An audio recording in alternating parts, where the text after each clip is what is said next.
días, sean bienvenidos a la actividad académica del posgrado de la Universidad Pontificia Bolivariana. Hoy la doctora Ana María Mejía nos va a acompañar con el tema de anestésicos inhalados, los conceptos que el anestesiólogo debe saber. Entonces, Ana María, adelante y mucha suerte. Bueno, profe, buenos días para todos. Como ustedes saben, yo soy Ana María Mejía, soy residente de segundo año y el día de hoy, como el profe nos estaba contando, vamos a hablar de los puntos claves para la anestesia con halogenados, realmente lo que deberíamos saber. Antes de iniciar esta charla, obviamente le quería dar gracias al doctor Juan Camilo por su apoyo, pues como en la construcción de toda la charla. Vamos a hacer un derrotero para poder desarrollarla y vamos a empezar mencionando algunas generalidades, pero vamos a dividirnos en 4 puntos claves. La primera van a ser definiciones y datos sobre la anestesia balanceada. Posteriormente vamos a hablar sobre los circuitos de anestesia y anestesia a bajos flujos. Siguiente a esto vamos a hablar sobre las diferencias entre TIBA y anestesia balanceada. Y por último vamos a hablar una parte de cerebros frágiles y cerebros en desarrollo. Vamos a empezar entonces definiendo qué son los anestésicos halogenados y sabemos que son fármacos que usamos de manera frecuente en la anestesia general. Son medicamentos que se van a administrar en forma de gases de tal manera que ellos se van a adicionar al oxígeno inspirado para poder producir amnesia e inconsciencia. Realmente solo el óxido nitroso es un gas verdadero, mientras que los otros anestésicos son vapores de líquidos volátiles que se adicionan al flujo de gas fresco. Pero por sencillez, pues vamos a denominar a todos estos gases porque están en forma gaseosa en el momento que los administramos a la vía pulmonar. Y el objetivo principal de estas moléculas es que vayan a llegar al sistema nervioso central y eso se logra cuando establezco una presión parcial del fármaco en los pulmones que al final se nos va a equilibrar con el sistema nervioso central. ¿Qué tenemos entonces sobre el mecanismo de acción? Digamos que a lo largo del tiempo se han desarrollado diferentes teorías de su mecanismo de acción, como la teoría unitaria, la teoría multisitio, la teoría molecular, pero al momento no es muy claro un solo mecanismo que nos vaya a explicar todo lo que hace. ¿Pero qué conocemos entonces? Uno son medicamentos que nos van a generar inmovilidad y se va a dar de manera principal por sus acciones sobre la médula espinal. Y este efecto lo va a lograr por su acción anestésica sobre la excitabilidad de las neuronas motoras espinales, pero también nos va a actuar sobre las interneuronas nociceptivas del asta posterior de la médula. Hay algunos estudios en roedores que sugieren que, por ejemplo, el óxido nítrico, el óxido nitroso va a actuar sobre vías noradrenérgicas descendentes que se generan en la sustancia gris periacueductal. También tenemos que va a actuar y va a generar efectos amnésicos. Y esto va a ser por su acción en estructuras supraespinales como en la amígdala, el sistema reticular activador ascendente, el hipocampo y la corteza, que sabemos que es la encargada de toda esta función ejecutiva. Digamos que estos son los blancos que se han propuesto para todos esos efectos amnésicos. Además, pues nos va a actuar en el tálamo como centro integrador. Básicamente, ellos van a hacer una depresión del sistema nervioso central y eso lo va a lograr a través de mejorar la función de los canales inhibidores y bloquear la función de los canales excitadores. Los blancos principales de los receptores van a ser el receptor GABA, que sabemos que va a aumentar la permeabilidad al cloro y va a hiperpolarizar la membrana, y eso genera básicamente ansiolisis, sedación, amnesia y relajación neuromuscular. Va a actuar también sobre receptores de glicina, que también van a aumentar la permeabilidad al cloro, y este principalmente va a disminuir los reflejos espinales y también nos va a actuar sobre canales de potasio y canales de calcio que nos va a ayudar a la repolarización y a mejorar la modulación, pues como del reposo excitabilidad, mejorando la función neuronal, la neuroprotección y nos va a generar modulación del dolor. Ya teniendo claro cómo actúa, pues nos tenemos que preguntar cómo estos se van a administrar. Y los gases anestésicos son vapores que se administran por vía inhalatoria, como lo había mencionado, y su dosificación básicamente va a depender pues de la regulación del vaporizador. Después de que la gente pasa desde la máquina de anestesia hacia el circuito respiratorio y en virtud pues como de ese movimiento de gases que genera la ventilación pulmonar, ese caudal de gases que ha sido diluido en el vapor anestésico se va a movilizar hasta el alvéolo. En el alvéolo, por difusión pasiva, va a atravesar la membrana alvéolo capilar y luego va a llegar al circuito pulmonar donde se va a diluir en la sangre. Y el movimiento de la sangre que se origina, pues obviamente por la bomba cardíaca, lo va a movilizar hacia circulación pulmonar, circulación sistémica, perdón, y por último va a ser llevado al sistema nervioso central donde va a actuar con todos estos mecanismos que previamente mencioné. ¿Qué tenemos que tener en cuenta en este punto? Es que la concentración inhalada del agente anestésico generalmente se va a expresar en mililitros de vapor anestésico por cada 100 mililitros de gas de mezcla inspirada. Esto nos va a dar un volumen por ciento y va a depender básicamente de dos factores. Uno, de la dosificación de la gente en el vaporizador, es decir, yo de cuánto abro el dial, y el flujo de gases frescos. Y este concepto va a ser importante para uno que posteriormente vamos a hablar. Ahora, nos debemos preguntar cómo vamos a conocer la dosis de estos medicamentos. Y dado que se administran por vía pulmonar, pues para dosificarlos yo voy a usar una concentración en el alvéolo. En la práctica clínica es difícil que yo haga, por ejemplo, miligramos por kilo o en concentraciones sanguíneas. En cambio, es mucho más fácil medir la concentración de este agente en el alvéolo y lo vamos a hacer titulando la concentración del gas anestésico al final de la expiración. Sin embargo, pues esta medida es útil si yo la comparo con algún efecto terapéutico deseado. Y esta necesidad fue lo que originó la medida actual que se conoce como concentración alveolar mínima y que va a expresar esa mínima concentración que necesito para producir un efecto clínico cuando la concentración plasmática está estable. ¿Cómo definimos entonces la concentración alveolar mínima? Esta concentración de un agente anestésico a una atmósfera de presión que se necesita para producir la inmovilidad en el 50% de los pacientes o de los animales que se exponen a un estímulo doloroso o nocivo, teniendo como referente en los estudios una incisión abdominal. Una cosa que tenemos que tener en la cabeza siempre que nos enfrentemos a anestesia con halogenados es que la CAM es un dato estadístico. Es decir, cuando yo administro una CAM de cualquier agente anestésico, existe la posibilidad de que la mitad de los individuos anestesiados presente algún movimiento al momento de someterlo a un estímulo doloroso.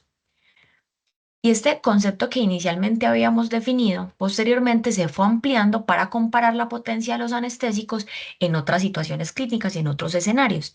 Y para eso, pues, creamos diferentes puntos de referencia.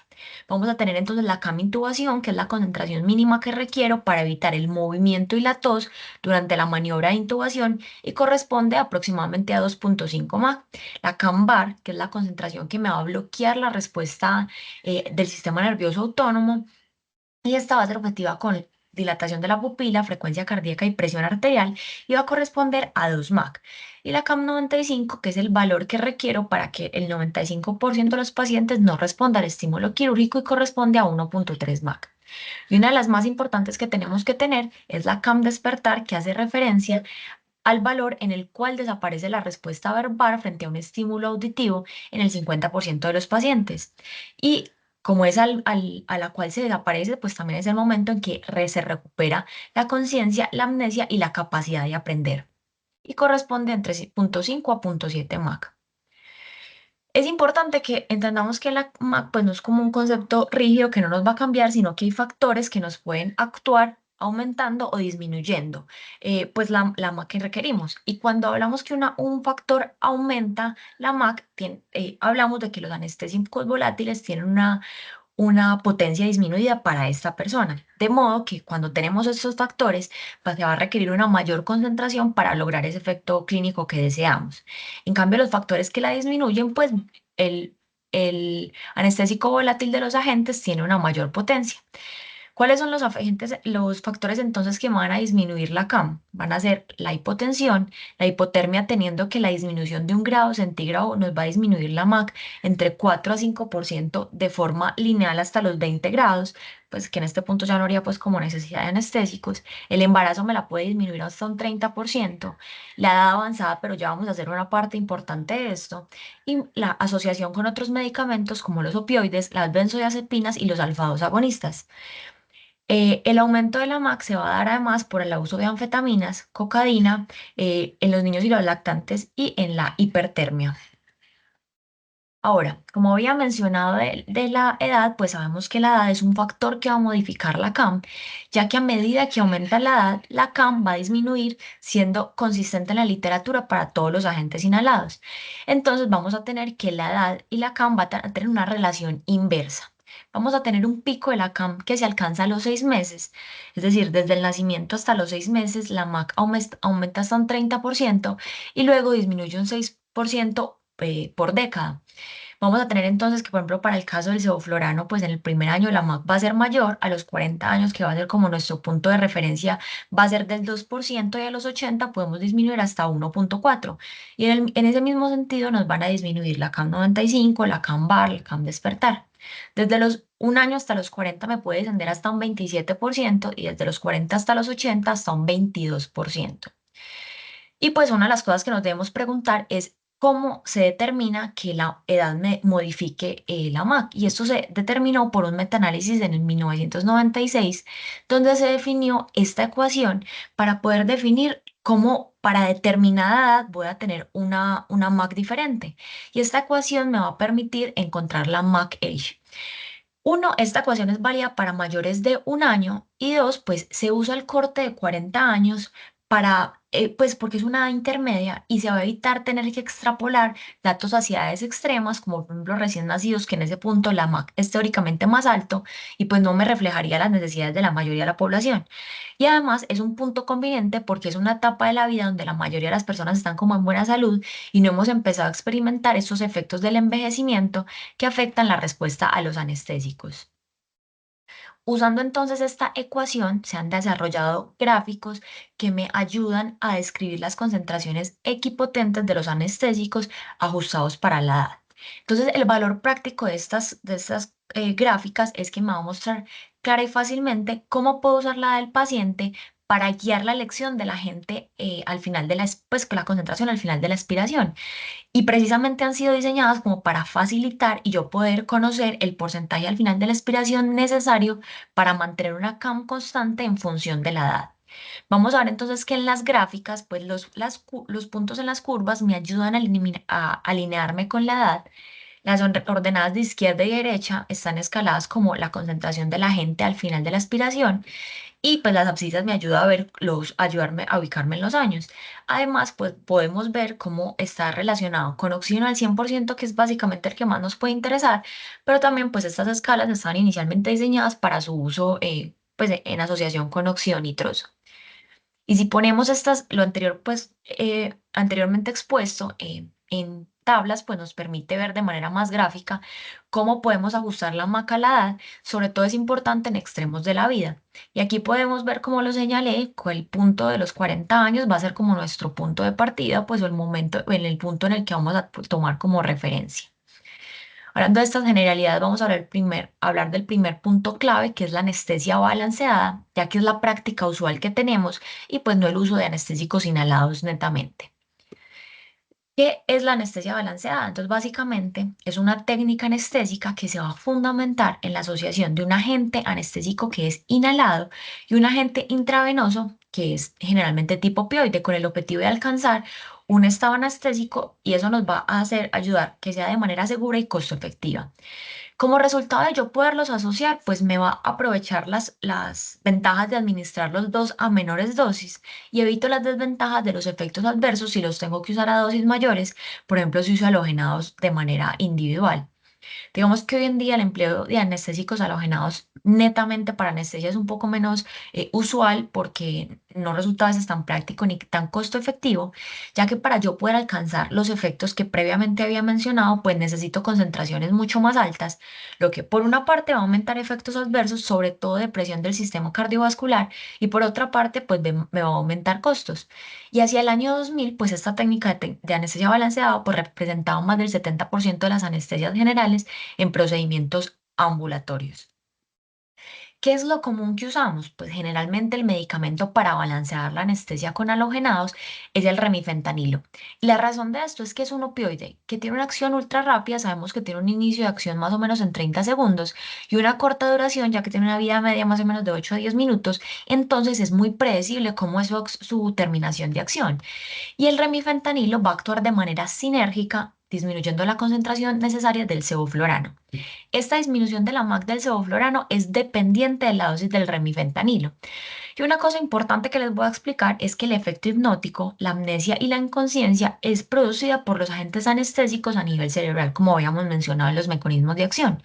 Y esta inmovilidad ante el estímulo doloroso y esa el bloqueo de la respuesta adrenérgica es producida por los agentes anestésicos y por los opioides, sobre todo por estos receptores medulares. Entonces, yo voy a tener sinergia máxima entre estos dos medicamentos para analgesia, para inmovilidad y para protección neurovegetativa, pero no para el efecto hipnótico. Entonces, el remifentanilo me va a ayudar a reducir la dosis de CAM, pues la CAM o CAM 50, la CAM bar, la CAM intubación, pero no para la CAM despertar. Y esto tiene una importancia clínica, es que para bloquear yo la memoria implícita y explícita y evitar los planos superficiales de la anestesia y evitar recuerdo interpretatorio, independiente de la dosis de remifentanil, no me debería disminuir de la CAM despertar del sevoflurano. Y esto siempre, siempre lo tenemos que tener en cuenta, porque los agentes opioides nos van a ayudar a potenciar los agentes a nivel, la acción a nivel medular, pero no a esta acción hipnótica a nivel cerebral. Gráficamente, ¿cómo podemos ver esta sinergia? Pues para esto tenemos los modelos de superficie. Podemos ver en las gráficas que en el eje de las X y de las Y vamos a ubicar las características, pues los medicamentos con características sinérgicas y en las líneas curvas se va a representar la no probabilidad de respuesta de los pacientes. Y este modelo tiene varias características. La primera es que mientras se incrementa la dosis de remifentanilo, necesariamente voy a disminuir el volumen por ciento de sevoflurano, pero esto no se da de manera arbitraria o al azar, sino que a cada concentración de remifentanilo le va a corresponder un volumen por ciento determinado de sevoflurano para llegar a esa probabilidad de no respuesta de los pacientes.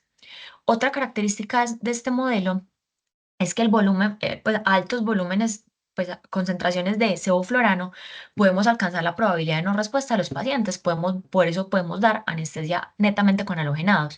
Mientras que con concentraciones altas de remifentanilo, como vemos en las gráficas, donde el eje de las, pues se puede cruzar el eje de las Y, pero no el eje de las X. Es decir, yo siempre que use remifentanilo voy a necesitar el sevoflurano, mientras que el sevoflurano a altas concentraciones puede llegar a no necesitar el remifentanilo. Entonces, lo que hicieron fue diseñar este estudio para poder identificar la concentración efectiva 95 del florano perdón, del sevoflurano, pues sobre los anestésicos inhalados y el remifentanilo, con la cual yo asegurara que no había respuesta al estímulo y permitiera al paciente recobrar la conciencia más rápido una vez yo suspendiera la administración de los medicamentos. Y pues digamos que tenemos varias dosis a las cuales yo les decía cada dosis de remifentanilo le corresponde como una dosis de sevoflurano, pero hay un punto en que esta sinergia entre los medicamentos tiene un tope, tiene un techo, y estas son concentraciones plasmáticas de 6 nanogramos por mililitro del remifentanilo y 0,75 volúmenes por ciento del sevoflurano. Hasta el momento entonces tenemos claro cómo funcionan los medicamentos, cómo los vamos a administrar, pues bajo qué vía y cómo se da la anestesia balanceada. Lo siguiente que nos deberíamos preguntar, y es el segundo punto clave, es qué herramientas tengo yo para poder administrar los circuitos, para poder administrar la anestesia con halogenados. Entonces, lo que debemos hablar son los circuitos de anestesia y entendemos como los circuitos de anestesia como este sistema que permite conducir la mezcla de gas fresco hasta el sistema respiratorio del paciente y evacuar los gases expirados o en algunos casos recuperarlo para readministrarlos de nuevo. ¿Cuáles son los objetivos de los sistemas de los circuitos de anestesia? Son entregar oxígeno y otros agentes al paciente, eliminar el CO2. Y hay unos circuitos que los circuitos se van a clasificar como segundo pues el dispositivo usado. Algunos dispositivos van a permitir la absorción para eliminar el CO2, como los circuitos circulares, y algunos no, como los circuitos MAPES. Los circuitos circulares son los circuitos de respiración que actualmente usamos para el suministro de la anestesia. Y estos circuitos circulares se llaman así porque permiten el flujo de manera circular, es de manera unidireccional. Y esto se da dado que las válvulas no permiten el retorno, sino que nos permiten el flujo siempre en una dirección. Ventajas de este tipo de circuitos: nos permite concentraciones de gas inspirado estables, nos permite la conservación del calor y la humedad, nos permite eliminar el CO2 y la prevención de la contaminación del quirófano. Desventajas: que obviamente requiere muchas conexiones y nos predispone a que haya malas conexiones, desconexiones, obstrucciones o fuga. Ahora, este concepto que voy a explicar es importante. Dentro de este sistema, la tasa de entrada de oxígeno y la tasa de reinhalación nos habla si estamos ante un circuito cerrado, abierto o semicerrado. Los circuitos semicerrados En este caso, los gases expirados van en parte a la atmósfera y en parte se van a mezclar con los gases frescos reinhalándose, después de que ya eliminé el CO2. Dentro de este sistema, el alcance de la reinhalación perdón, de los gases y por tanto la conservación de los gases exhalados depende de la tasa de flujo de gas fresco que yo genere. Y la tasa, unas tasas de flujo de gas fresco más altas me van a dar lugar a que haya una menor reinhalación y un mayor volumen de gas de desecho. Ahora, los sistemas cerrados son aquellos que la tasa de entrada de oxígeno coincide exactamente con la tasa de demanda metabólica y la respiración se completa y en este caso sí no se va a expulsar ningún gas de desecho. La anestesia de circuitos cerrados es aquella que va a maximizar las ventajas de la anestesia de bajos flujos y de flujos mínimos. ¿Y a qué nos referimos con anestesia de bajos flujos? En este caso vamos a hablar de las técnicas anestésicas que están caracterizadas por la velocidad de ese flujo de gas fresco, que la expresamos generalmente en litros por minuto, que se va a suministrar a este sistema ventilatorio. El factor más importante que tenemos es que el flujo de gas fresco que aportamos es particularmente menor que el volumen minuto del paciente. Si se establece un gas fresco menor, los agentes anestésicos en el aire exhalado del paciente son devueltos al paciente mediante a los sistemas de reinhalación después de que ya quite el CO2. Y pues hay unos volúmenes en que vamos a clasificar, siendo un flujo de metabólico aquellos que están por debajo de 250 mililitros por minuto, flujos mínimos de 250 a 500, flujos bajos de 500 a 1000, flujos medios de 1 a 2 litros por minuto, flujos altos de 2 a 4 litros minuto y flujos muy altos mayores de 4 litros por minuto. Teniendo ahora claro, entonces, qué son los flujos bajos y cómo lo son los circuitos cerrados, vamos a hablar de una técnica anestésica que es la anestesia cuantitativa. Y en la anestesia cuantitativa implica que tengo un empleo de las técnicas de flujos bajos y de circuito respiratorio cerrado. Básicamente en 1932, este señor Brian Soward diseñó y puso en práctica lo que ahorita conocemos como el sistema circular. Y en 1950 la anestesia comienza a ser reconocida como una especialidad y se empiezan a aportar los gases halogenados. Al mismo tiempo, entonces aparecen las máquinas de anestesia con los vaporizadores, cuyo principio fundamental era el funcionamiento de este sistema de arrastre con el determinado flujo de oxígeno.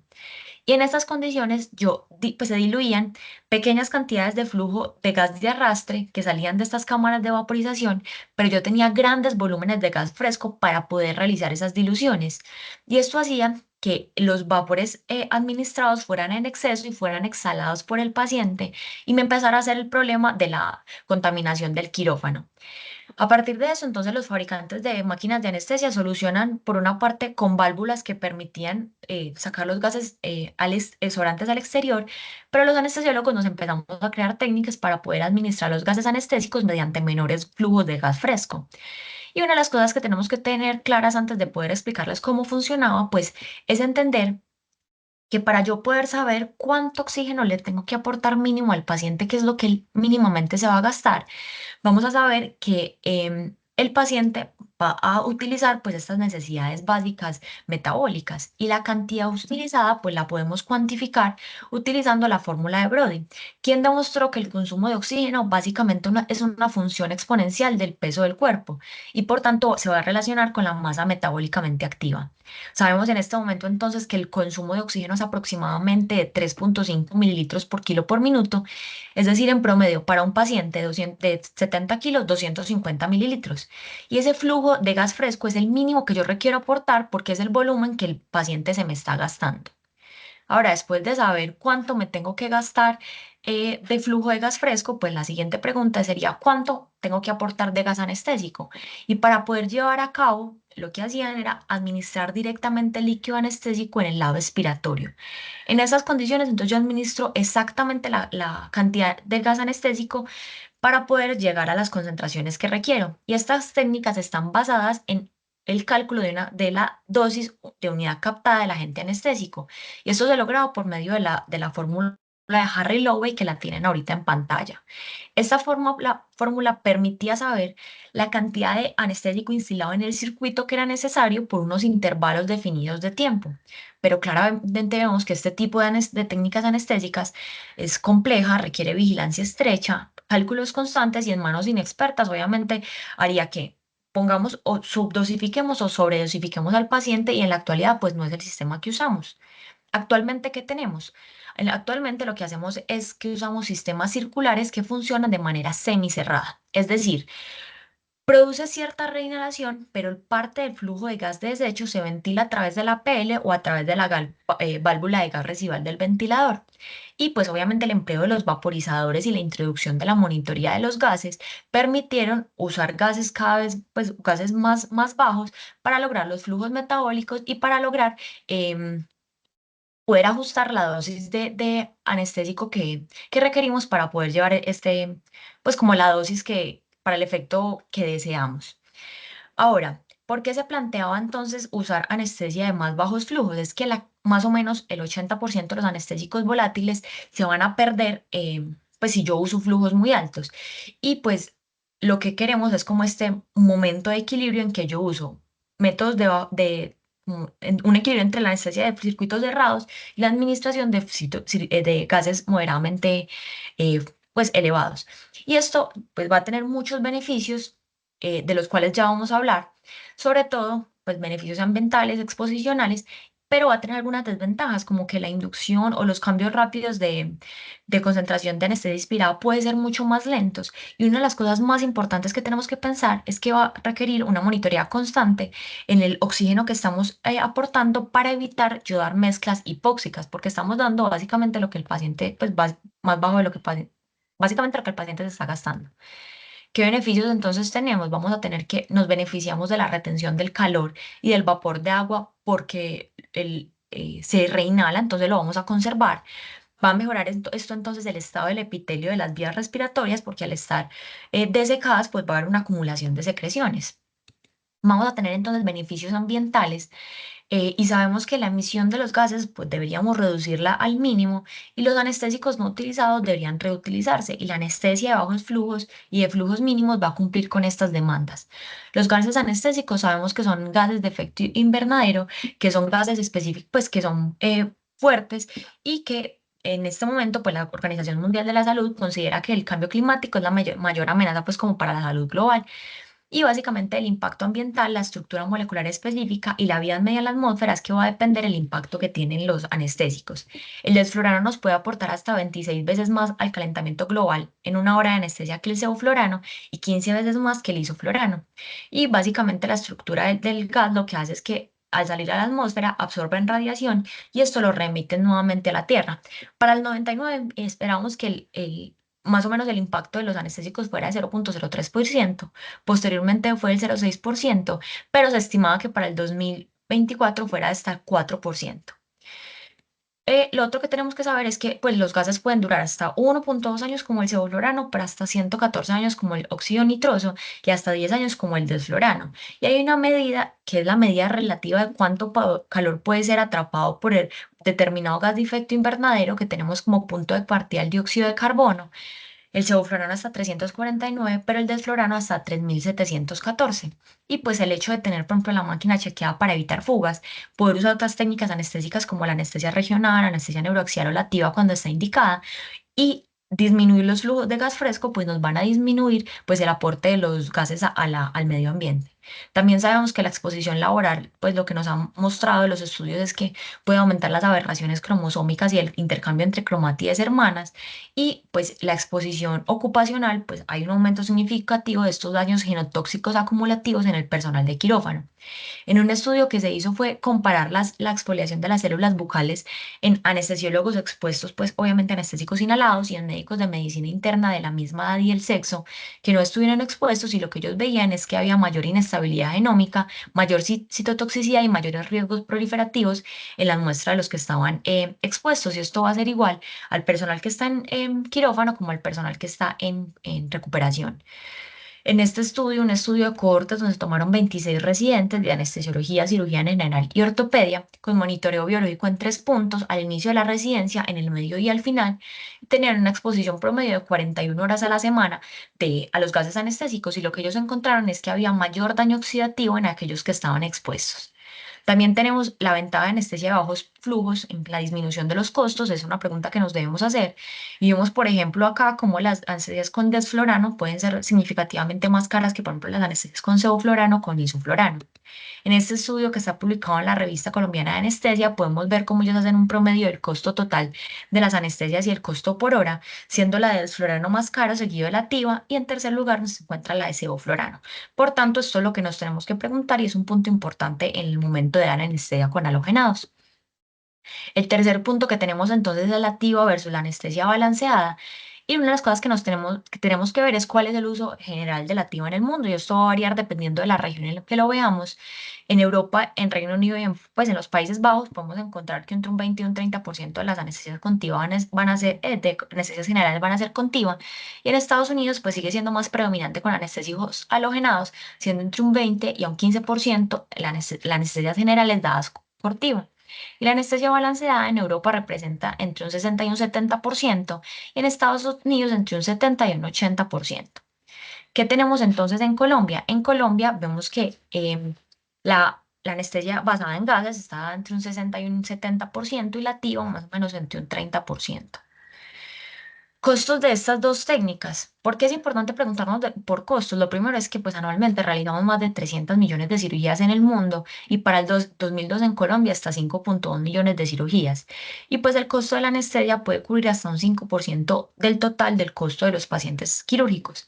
La activa se puede ubicar, como vimos previamente en el estudio de la revista colombiana, en el segundo lugar de costos, siendo 1,8 veces mayor que el uso de anestesia con sevoflurano.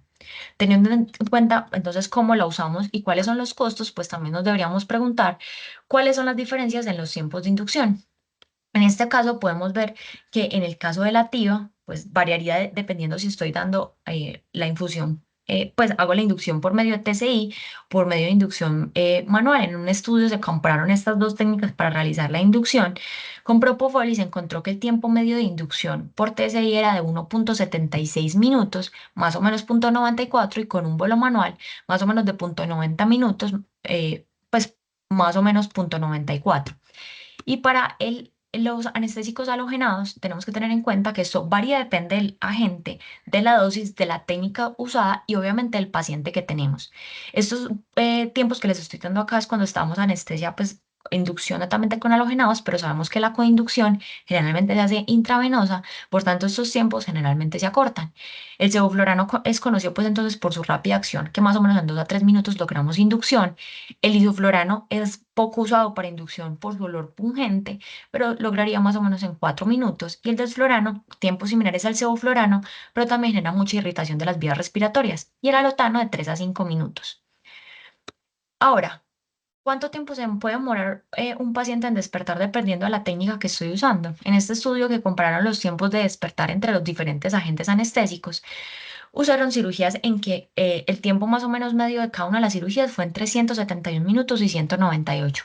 Tenemos entonces tiempos de apertura ocular, fueron mucho menores con desflorano, de 7,6 minutos versus 11 minutos con el isoflorano, y el tiempo de extubación seguía siendo menor, mucho menor con el desflorano, frente a 8,6 minutos con el sevoflorano y 12 minutos con el isoflorano.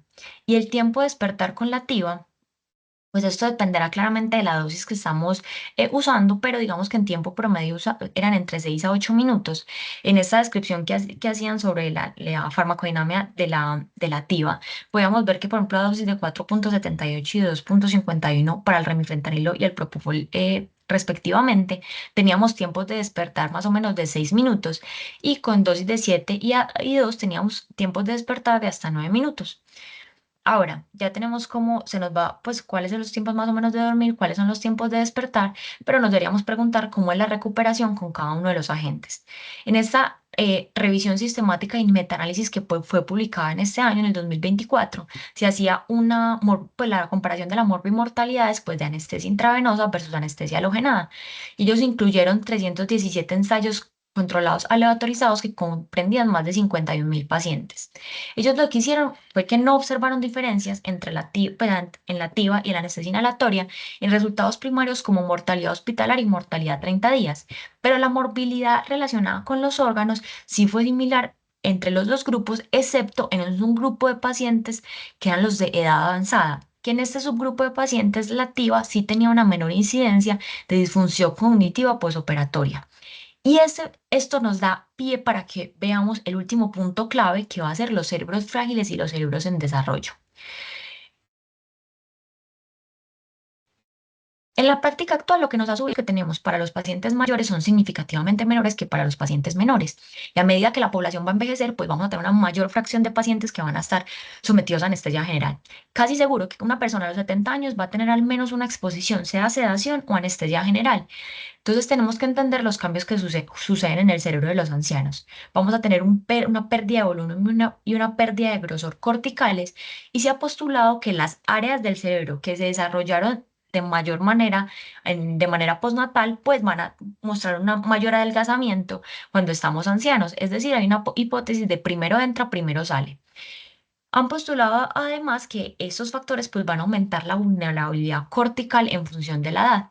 Y además va a haber una disminución de la síntesis de los principales neurotransmisores y una disminución de los receptores de los neurotransmisores. Y el cerebro se va a volver mucho más susceptible a los factores que lo perjudican, como el estrés oxidativo y la inflamación. Entonces nos podemos plantear qué estrategias podemos usar para disminuir esta exposición.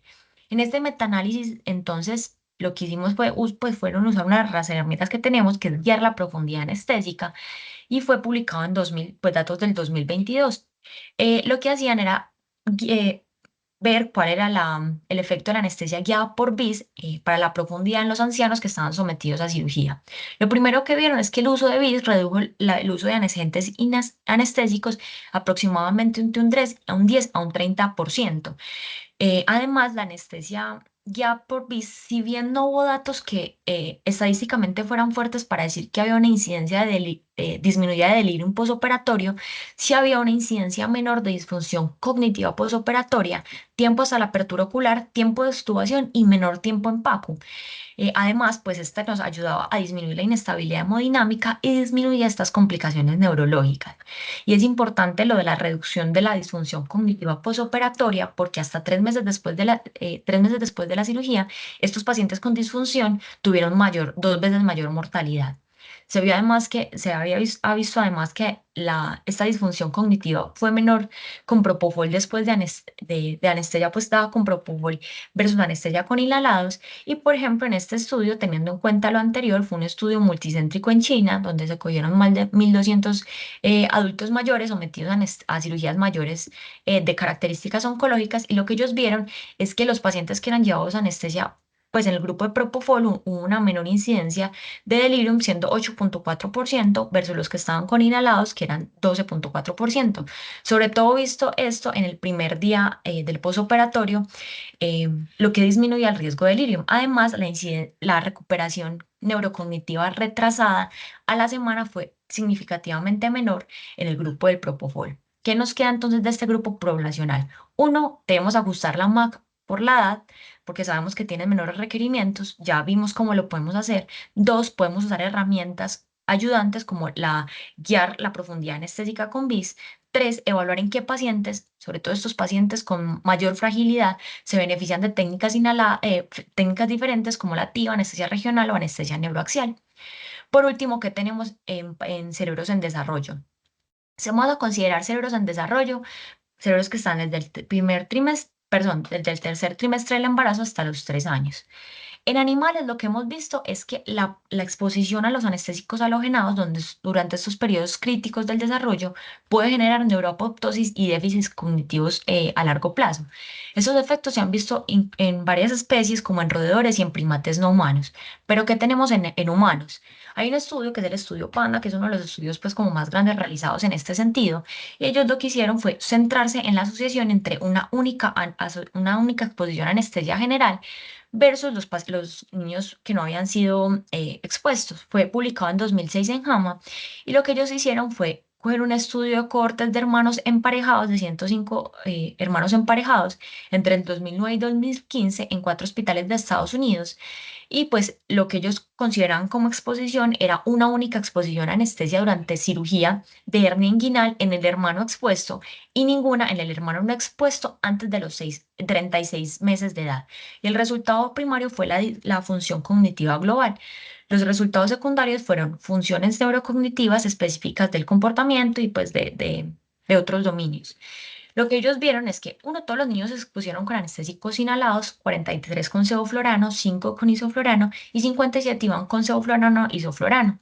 La anestesia variaba entre 20 y 240 minutos y lo que ellos encontraron es que no había diferencias estadísticamente significativas entre las medias de los pares de hermanos en memoria de aprendizaje, en velocidad pues como motora de procesamiento y en funciones como ejecutiva del lenguaje del comportamiento. Entonces, en estos niños sanos que habían sido expuestos una única vez, en par con sus hermanos, pues no se encontraron diferencias estadísticamente significativas en el coeficiente intelectual.